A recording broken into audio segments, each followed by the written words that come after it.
¿Qué tal? Bienvenidos a un nuevo video explicativo del debate SG que vimos la semana pasada. A continuación les voy a comentar qué fue lo que han elegido, qué fue lo que han seleccionado y votado y en qué quedó la discusión de este trazado. Este trazado que presentamos en aquella ocasión es un electrocardiograma que se daba en un paciente de 55 años de edad. Lo que ocurrió fue que venía la consulta básicamente por palpitaciones y se le realiza este electrocardiograma. Básicamente uno lo que percibe inmediatamente es que estamos con una frecuencia cardíaca muy aumentada, o sea, estamos en presencia de una taquicardia, o sea, estamos por fuera de los valores normales de frecuencia cardíaca, asumiendo por supuesto que el electrocardiograma está realizada en la velocidad estándar.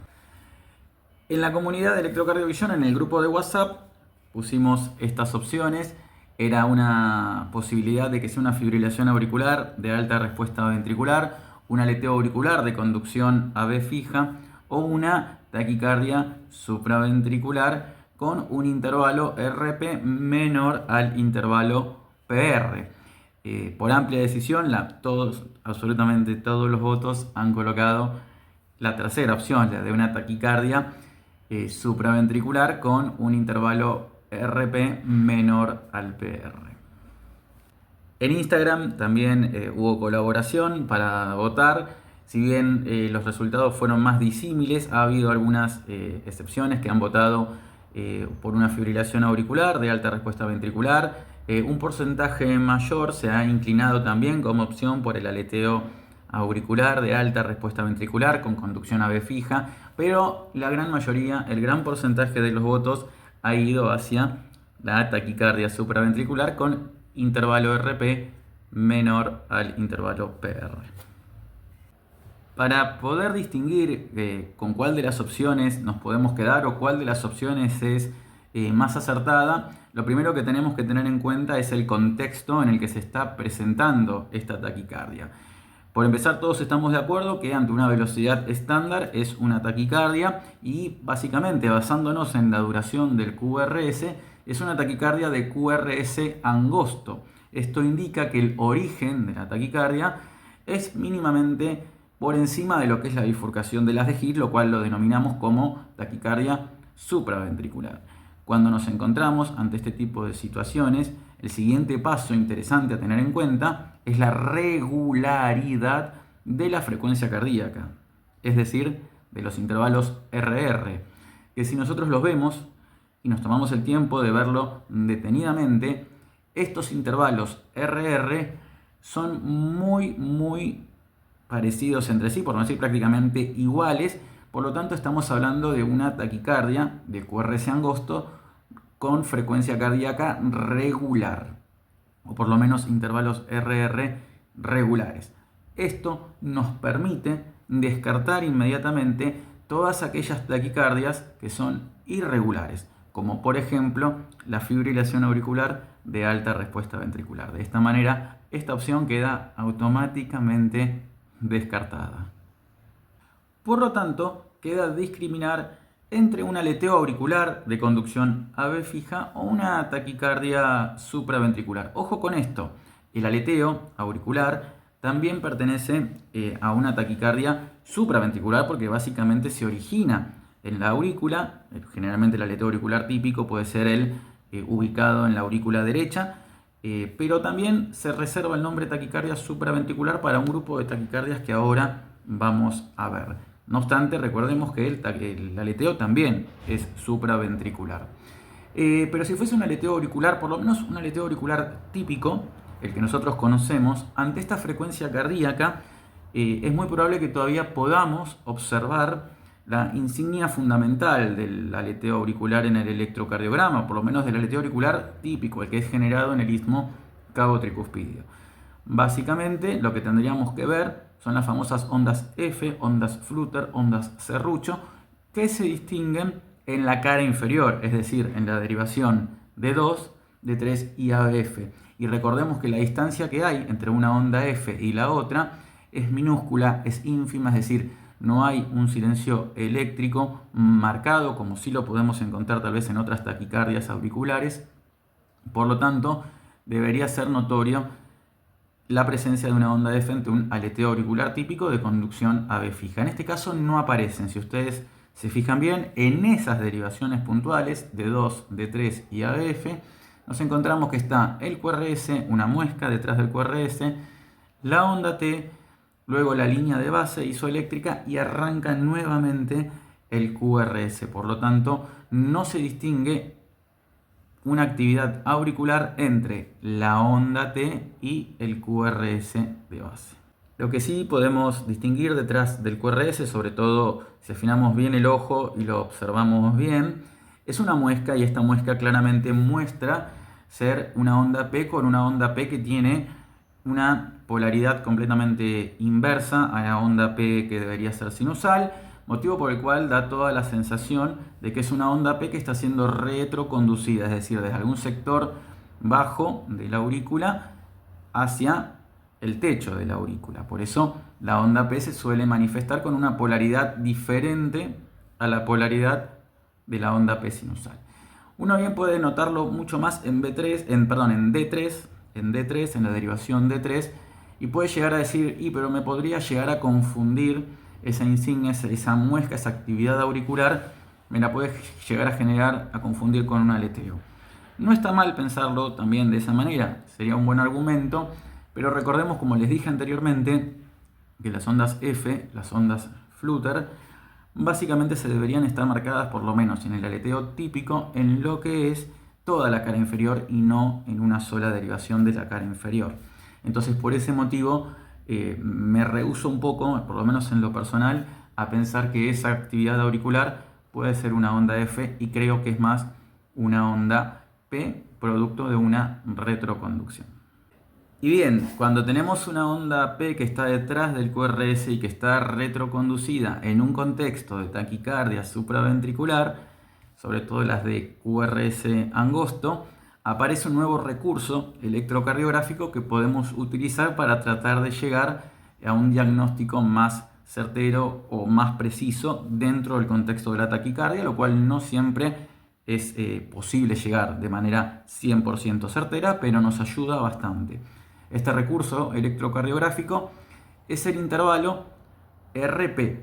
Este intervalo RP básicamente nos habla de medir desde la R del QRS hasta esta onda P retroconducida y comparar ese intervalo en términos de tiempo con el intervalo PR utilizando la misma P. Es decir, que esa misma P retroconducida se utiliza para formar el intervalo RP y a su vez para formar el intervalo PR. Por lo tanto, nos quedan dos intervalos, uno más corto y uno más largo. Cuando el intervalo RP es más cortito, comparado con el intervalo PR, utilizando siempre la misma P, decimos que es una taquicardia supraventricular con intervalo RP corto. Por el contrario, si ese intervalo RP es de mayor duración que el intervalo PR, decimos que es una taquicardia supraventricular de RP largo.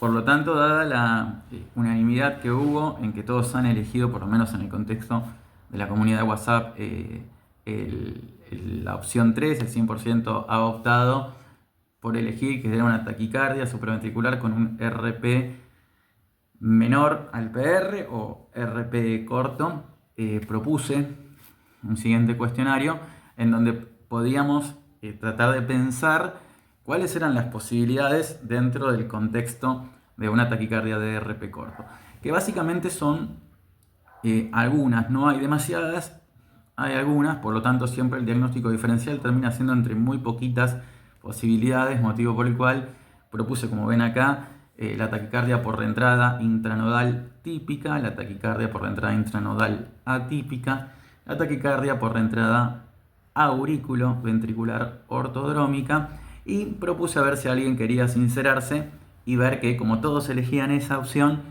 eligieron esa también y abandonaban ahí la conversación.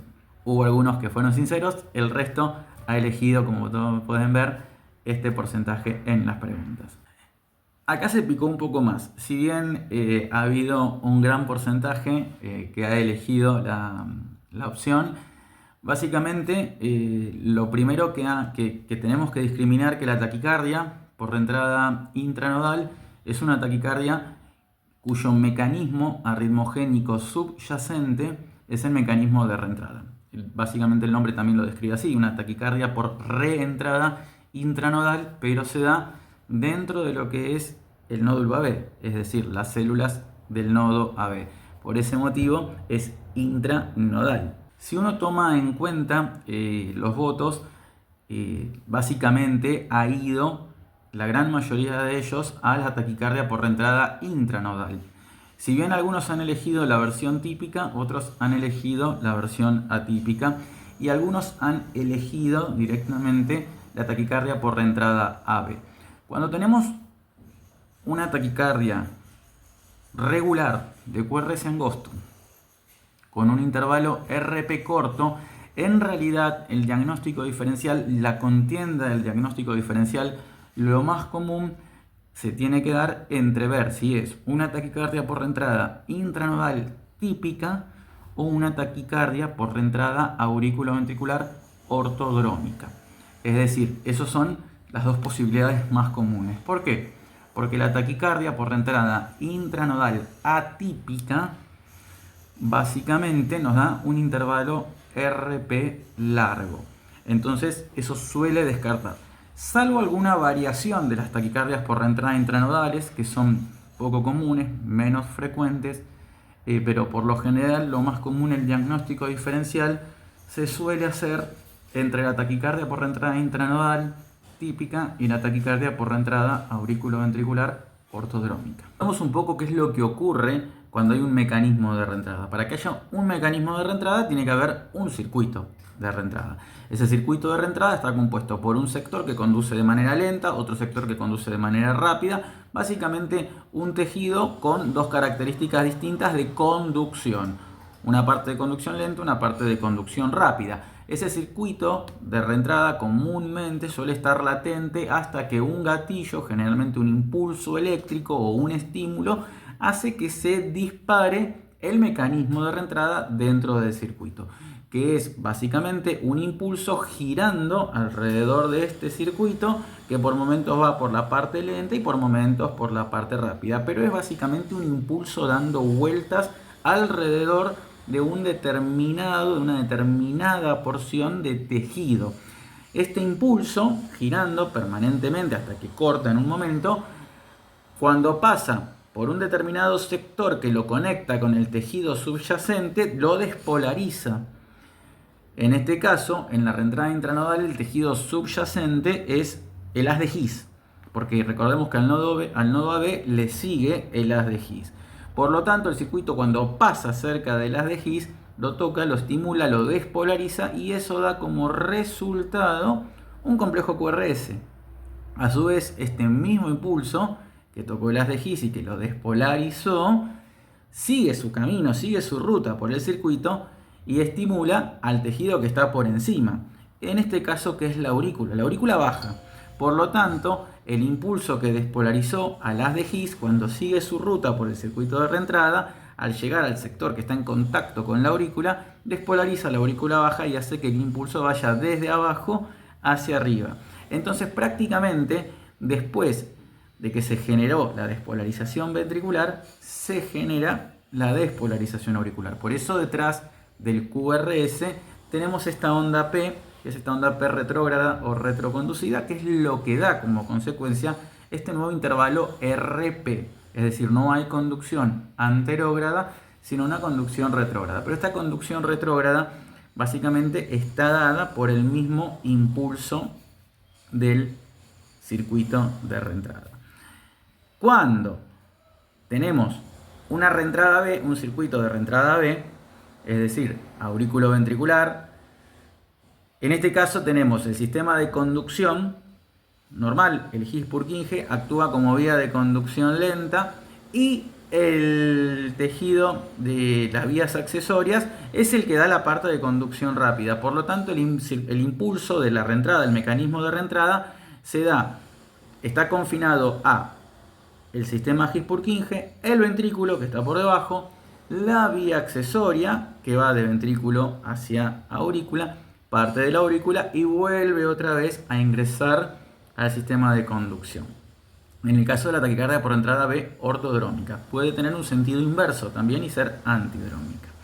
Entonces, este circuito hace que el impulso baje por el haz de His, por las ramas correspondientes y despolarizan el tejido subyacente, el tejido ventricular, y generen un QRS, comúnmente angosto porque baja por el sistema de conducción normal. Pero ese impulso dentro del mecanismo de reentrada asciende por la vía accesoria hacia la aurícula y cuando llega a la aurícula genera una despolarización retrógrada y vuelve ese mismo impulso a entrar al sistema de conducción. Entonces esto se perpetúa y como consecuencia en el electrocardiograma da estas despolarizaciones ventriculares rápidas que se traducen básicamente en una taquicardia. Y a su vez, después de haber despolarizado el ventrículo, despolariza también la aurícula, lo que da como consecuencia una despolarización auricular que da una onda P detrás del QRS. Como este contexto es muy parecido, la realidad es que la taquicardia por reentrada intranodal, la P que da, por lo menos su versión típica, la P que da está muy pegada al QRS y a veces hasta incluso enmascarada dentro del QRS, donde se ve muy poco. En cambio, en su versión atípica, la taquicardia por reentrada intranodal, como utiliza la parte lenta del circuito de reentrada, tarda más en llegar a la aurícula y le da más tiempo al QRS, y eso es lo que hace que esta onda P retroconducida esté más alejada del QRS y genere un intervalo RP largo. En cambio, la versión típica hace que la P esté pegadita. Y lo mismo ocurre en la taquicardia por reentrada aurículo-ventricular ortodrómica. La onda P está ahí nomás del QRS, bien detrás. Lo que sí, comparado a la reentrada intranodal, está un poco más alejado. Si bien sigue siendo un intervalo RP corto, comparando ambas, usualmente se dice que está más despegada la onda P del QRS. Pero eso también depende de las propiedades electrofisiológicas que tenga la vía. Algunas conducen más rápido, otras conducen más lenta. Pero comúnmente, de hecho, hay un punto de corte en algunas bibliografías, hablan de los 70 milisegundos, para tratar de distinguir por electrocardiograma entre una y la otra, pero no siempre se da ese patrón. Por lo tanto, ¿cómo lo podemos llegar a definir? Bueno, a veces básicamente tratando de hacer el contexto clínico, la edad, o básicamente recurriendo a maniobras vagales o pasajes de algún antiarrítmico que corte, uno podría llegar a discriminar en el momento que se presenta la taquicardia, poder hacer el diagnóstico definitivo. Si no, muchas veces puede quedar ahí como una brecha, un gris entre uno y la otra, y comúnmente se suele recurrir a estudios por ahí un poco más complejos. A veces por ahí un Holter de 24 horas nos puede ayudar a ver si, por ejemplo, hay preexcitación. Básicamente ya inclina la balanza definitivamente prácticamente definitivamente a una taquicardia por reentrada B. Si no, bueno, se trata de buscar o de pesquisar mediante este estudio de Holter algún signo típico de las taquicardias por reentrada intranodal que se llaman salto de vía. Y si no se logra conseguir, obviamente se termina definiendo por estudio electrofisiológico. En este caso, debido por ahí al contexto de la edad, lo más común es que se trate más de una taquicardia por entrada intranodal típica. Pero a veces, en el contexto de la taquicardia, si bien la taquicardia por entrada intranodal típica tiene la P bien pegada al QRS y eso le da bastantes créditos y bastantes posibilidades, siempre va a quedar un porcentaje de posibilidades de que sea una preexcitación también, que haya una vía accesoria. Por lo tanto, para de última no dar un diagnóstico definitivo, si uno recibe básicamente el electrocardiograma, es por ahí quedarse con esta posibilidad de taquicardia por reentrada o taquicardia QRS angosto con un RP corto, obviamente con altas chances y altas posibilidades de que sea una taquicardia por reentrada intranodal, contextualizando desde el punto de vista clínico. Espero que les haya servido y obviamente, como digo siempre, cualquier comentario, cualquier aporte que creen que puede sumar a este video lo pueden dejar en los comentarios y claramente va a ser compartido para que sigamos aprendiendo juntos. Chao, nos vemos en el próximo debate.